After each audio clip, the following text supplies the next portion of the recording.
Pete the Cat, the Great Leprechaun Chase. Tomorrow is St. Patrick's Day, and Pete's teacher, Mr. G, is teaching about leprechauns. The only time you can catch one is on St. Patrick's Day. A leprechaun will bring you good luck, Mr. G says. Now everyone in class wants a leprechaun. Pete has a great idea. He will open a leprechaun catching business. St. Patrick's Day comes and Pete gathers some supplies. He hangs a sign above his stand. This will be easy, Pete thinks.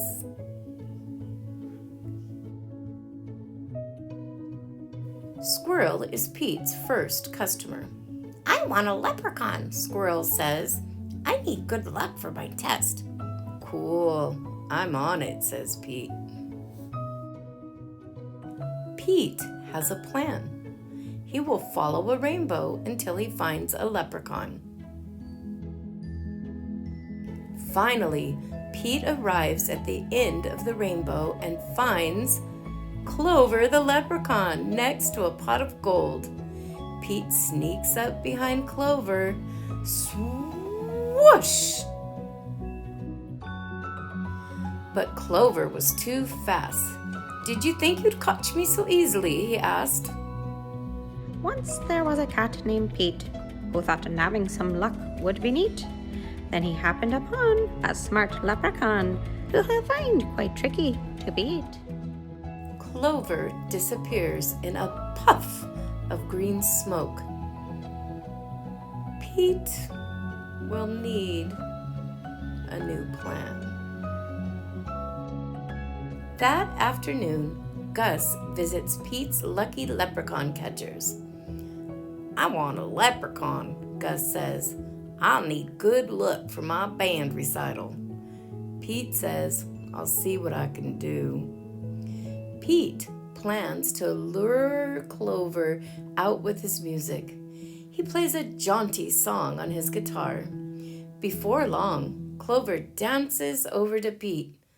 Just a little closer, Pete thinks. Suddenly, Clover starts spinning around Pete. Round and round, Clover goes faster and faster. Oh no! Clover wraps up Pete with the rope. Pete has finally met his match, a crafty leprechaun he just can't catch. He'll never win, he better give in, or find something else to snatch. That evening, Callie visits Pete's lucky leprechaun catchers. I want a leprechaun, Callie says. I need good luck for my tennis match. Says Pete. St. Patrick's Day is almost over. There isn't much time left to catch a leprechaun. But Pete won't give up just yet. Pete sets a trap for Clover. Before long, Clover tiptoes up to the trap and sniffs the air. I love candy, he whispers, peering under the box. Pete waits very quietly. Crash! Pete rushes over and checks underneath the trap, but it is empty. Clover skips away. Pete has tried many a plot, but still I haven't been caught.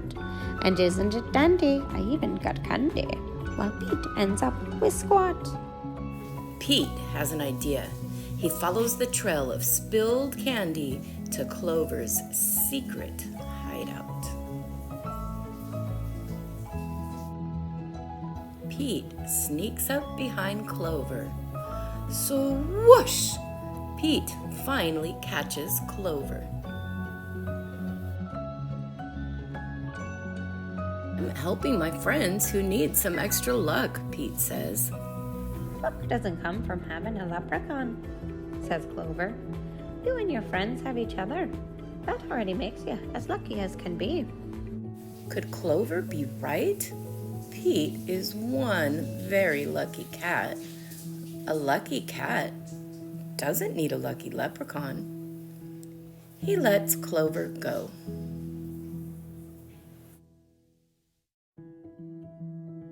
Pete decides he will be the good luck his friends need by helping them out himself.